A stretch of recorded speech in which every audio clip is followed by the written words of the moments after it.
ದಾವಣಗೆರೆ ಜಿಲ್ಲೆಯ ಜಗಳೂರು ಪಟ್ಟಣದ ಸರ್ಕಾರಿ ಪ್ರಥಮ ದರ್ಜೆ ಕಾಲೇಜಿನಲ್ಲಿ ಐಕ್ಯೂಎಸ್ಸಿ ಮಹಿಳಾ ಘಟಕದಿಂದ ವಿಶ್ವ ಮಹಿಳಾ ದಿನಾಚರಣೆ ಕಾರ್ಯಕ್ರಮವನ್ನು ಹಮ್ಮಿಕೊಳ್ಳಲಾಗಿತ್ತು.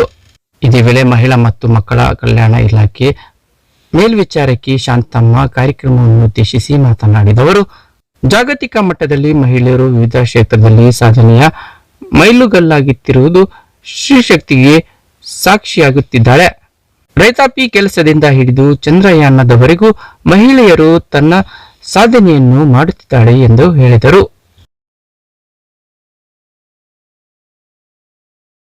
ನಮ್ಮ ಸಮಾಜದಲ್ಲಿ ಎಲ್ಲಾ ರೀತಿಯ ಗೌರವವನ್ನು ನಾವು ಕೊಡಬೇಕು. ಆ ಗೌರವವನ್ನು ಕೊಡೋ ಉದ್ದೇಶದಿಂದನೇ ಅವಳು ಮಾಡಿರುವಂತಹ ಸಾಧನೆಗಳನ್ನು ಅವಳಿಗೆ ಪ್ರೋತ್ಸಾಹಿಸಿ ಗೌರವಿಸಿ ಇನ್ನು ಹೆಚ್ಚಿನ ಮಟ್ಟದಲ್ಲಿ ಅವಳು ಮುಂದುವರಿಬೇಕನ್ನೋ ಉದ್ದೇಶದಿಂದನೇ ನಾವು ಈ ಮಹಿಳಾ ದಿನಾಚರಣೆ ಆಚರಣೆ ಮಾಡ್ತೀವಿ. ಇಂಥ ಒಂದು ಸಾಧನೆಯನ್ನು ಏನು ಓದ್ಲೇಬೇಕು ಅಂತ ಇಲ್ಲ, ಅದ್ರ ಜೊತೆಗೆ ಅವ್ರಿಗೆ ಬುದ್ಧಿವಂತೆ ಒಳ್ಳೆ ನಾವು ಹಿಂಗೆ ಒಂದು ಗುರಿ ಅಂತ ಇತ್ತಂದ್ರೆ ಏನ್ ಬೇಕಾದ್ರೂ ಸಾಧನೆ ಮಾಡ್ಬೋದು. ಅಂತ ಹೆಣ್ಮಕ್ಳ ಶಕ್ತಿ ನಮ್ಮಲ್ಲಿದೆ. ಹೆಣ್ಮಕ್ಳೇನಂದ್ರೆ ಶಕ್ತಿ, ಧೈರ್ಯ, ಸ್ಥೈರ್ಯ, ಪ್ರತಿಯೊಬ್ಬರಿಗೂ ಧೈರ್ಯವನ್ನು ಕೊಡ್ತಕ್ಕಂತಾಳೆ ಹೆಣ್ಮಕ್ಳು. ಅವಳೇ ಶಕ್ತಿ. ಆ ಶಕ್ತಿಗೆ ಬೇರೆ ಯಾವ ಶಕ್ತಿನೂ ಸಾಟಿ ಇಲ್ಲ. ಎಷ್ಟೋ ಜನ ನಮ್ಮಲ್ಲಿ ವಿಜ್ಞಾನಿಗಳಿದ್ದಾರೆ, ನಮ್ಮಲ್ಲಿ ಲೈಟ್ ಕಂಡಿಡಿದಂತ ವಿಜ್ಞಾನಿದ್ದಾರೆ. ಅವ್ರು ಇಡೀ ಪ್ರಪಂಚಕ್ಕೆ ಬೆಳಕನ್ನು ಕೊಟ್ಟಿದ್ದಾರೆ.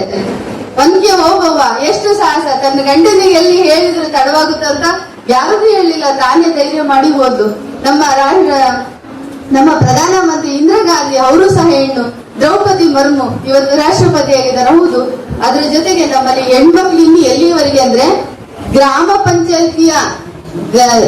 ಪಂಚಾಯಿತಿಯಲ್ಲಿ ಕಸದ ಗಾಡಿ ಓಡಿಸುವುದರಿಂದ ಹಿಡಿದು ಇವತ್ತು ಪ್ರಧಾನ ಮಂತ್ರಿಗಳ ಭದ್ರತೆಗೂ ಸಹ ಹೆಣ್ಮಕ್ಳೇ ಇದ್ದಾರೆ. ಹೆಣ್ಮಕ್ಳು ಹಿಂದಿನೆಲ್ಲ ಗಂಡ್ಮಕ್ಳು ಒಳ್ಳೆ ಪೊಲೀಸ್ ಅಂತಾರ ದೊಡ್ಡ ಅಧಿಕಾರಿಗಳು ಆಯ್ಕೆ ಮಾಡ್ತಾ ಇದ್ರು. ಇವತ್ತು ಅಂತ ಮಹಿಳಾ ಅಧಿಕಾರಿನೇ ಪ್ರಧಾನ ಮಂತ್ರಿ ಅವರಿಗೆ ಭದ್ರತೆ ಮಾಡ್ತಿದ್ದಾರೆ. ಈ ರೀತಿ ಎಲ್ಲ ಹೆಣ್ಮಕ್ಳು ಸಾಧನೆ ಮಾಡ್ತಿದ್ರು. ಇಷ್ಟೆಲ್ಲ ಸಾಧನೆ ನಾವು ಕೇಳೋದಕ್ಕಿಂತ ನಾವೇನ್ ಮಾಡ್ತೀವಿ ಅಂತ ಯೋಚನೆ ಮಾಡಬೇಕು. ಜೊತೆಗೆ ನಮ್ಮ ಇಲಾಖೆಯಿಂದ ಹೆಣ್ಮಕ್ಳಿಗೆ ಸಾಕಷ್ಟು ಸೌಲಭ್ಯಗಳಿದೆ. ಈಗಾಗಲೇ ಸರ್ಕಾರ ಪೋಷಣ್ ಬಿ ಪಡಾಯಿ ಬಿ ಅಂತ ನಮ್ಮ ಕೇಂದ್ರ ಸರ್ಕಾರ ನೀಡುತ್ತಿದೆ. ಹೆಣ್ಣು ಮಕ್ಕಳನ್ನು ಉಳಿಸಿ, ಹೆಣ್ಣು ಮಕ್ಕಳನ್ನು ಓದಿಸಿ, ಹೆಣ್ಣು ಮಕ್ಕಳನ್ನು ರಕ್ಷಿಸಿ ಅನ್ನೋ ಉದ್ದೇಶದಿಂದ ಸುಕನ್ಯಾ ಸಮೃದ್ಧಿ ಯೋಜನೆ ಅಂತ ಬಂದಿದೆ. ಈ ಸುಕನ್ಯಾ ಸಮೃದ್ಧಿ ಯೋಜನೆ ಮೊದಲನೇ ಮಗುಗೆ ನಾವು ಸುಕನ್ಯಾ ಭಾಗ್ಯಲಕ್ಷ್ಮಿ ಮರ್ಜ್ ಮಾಡಿ ಈಗ ಸುಕನ್ಯಾ ಸಮೃದ್ಧಿ ಆಗಿದೆ. ಆ ಮಗು ನಾವು ಬಾಂಡ್ ಮಾಡಿಸಿದಾಗಿನಿಂದ ಹಿಡಿದು 18 ವರ್ಷ ಆಗೋವರೆಗೂ ಪ್ರತಿ ವರ್ಷ 3,500 ರೂಪಾಯಿ ಹಣ ಜಮಾ ಆಗುತ್ತೆ ಅವ್ರ ಪಾಸ್ಬುಕ್ಕಿಗೆ. ನಂತರದಲ್ಲಿ ಫೈನಲ್ ಬರುತ್ತೆ. ಜೊತೆಗೆ ನಿಮ್ಮ ತಂದೆ ತಾಯಿಗಳು ಮಾಡಿಸಿದ್ರು ಸಹಿತ ನಿಮಗೆ 18 ವರ್ಷಗಳಾದ ತಕ್ಷಣ 2 ಸಹ ನಿಮಗೆ ಏನು ಹಣ ಬರುತ್ತೆ. ಆ ಟೈಮಲ್ಲಿ ನೀವು ಸೆಕೆಂಡ್ PUC ಮುಗಿಸಿರ್ತೀರಾ, ಮುಂದಿನ ವಿದ್ಯಾಭ್ಯಾಸಕ್ಕಾಗಿ ಇದು ಒಂದು ಸಹಕಾರಿ ಆಗ್ತಾ ಇದೆ. ಅದೇ ಜೊತೆಗೆ ಹೆಣ್ಮಕ್ಳಿಗೆ ಪ್ರೋತ್ಸಾಹಕ್ಕೋಸ್ಕರ ನಮ್ಮ ಇಲಾಖೆಯಲ್ಲಿ ಅನೇಕ ಏನು ವಿವಿಧ ಕಲೆಗಳನ್ನು ಹೊಂದಿರ್ತಿರೋ ಪ್ರತಿ ವರ್ಷ ಬಾಲಭವನದಲ್ಲಿ ಕಾಂಪಿಟೇಷನ್ ಇಟ್ಟಿರ್ತೀವಿ. ಆ ಕಾಂಪಿಟೇಷನ್ ಅಲ್ಲಿ ರಂಗೋಲಿ ಸ್ಪರ್ಧೆ ಆಗಿರ್ಬೋದು, ಹಾಡು ಹೇಳ್ಬೋದಾಗಿರ್ಬೋದು, ಕಥೆ ಹೇಳೋದಾಗಿರ್ಬೋದು, ನೀವು ಯಾವುದೇ ರಂಗದಲ್ಲಿ ಈಗ 2 ಮಕ್ಕಳು ತುಂಬಾ ಚೆನ್ನಾಗಿ ಅಂಬೇಡ್ಕರ್ ಅವರಿಗೆ ಸ್ಪರ್ಧೆಯಲ್ಲಿ ಗೆದ್ದಿದ್ದಾರೆ. ಇಂಥ ಮಕ್ಳಿಗೆ ನಮಗೂ ಗೊತ್ತಾಗಿದ್ರೆ ನಮ್ಮ ಇಲಾಖೆಯಿಂದಲೂ ನಾನು ಕೊಡಿಸ್ತಾ ಇದ್ದೇನೆ. ಹೌದು, ಇವರು ಫಸ್ಟ್ ಪ್ರೈಸ್. ಇನ್ನು ಮಹಿಳಾ ದಿನಾಚರಣೆ ಅಂಗವಾಗಿ ವಿದ್ಯಾರ್ಥಿನಿಯರಿಗೆ ಹೇರ್ ಸ್ಟೈಲ್, ಮೆಹಂದಿ, ರಂಗೋಲಿ ಸ್ಪರ್ಧೆ ಸೇರಿದಂತೆ ವಿವಿಧ ಸ್ಪರ್ಧೆಗಳನ್ನು ಏರ್ಪಡಿಸಲಾಗಿತ್ತು.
ಈ ಸಂದರ್ಭದಲ್ಲಿ ವಕೀಲೆ ಶಿಲ್ಪಾ, ಕರ್ನಾಟಕ ರಕ್ಷಣಾ ವೇದಿಕೆ ಮಹಿಳಾ ತಾಲೂಕು ಅಧ್ಯಕ್ಷೆ ಶಾಹಿನಾ ಬೇಗಂ, ಪ್ರಾಂಶುಪಾಲ್ ರಾಜೇಶ್ವರಿ ಪೂಜಾರ್,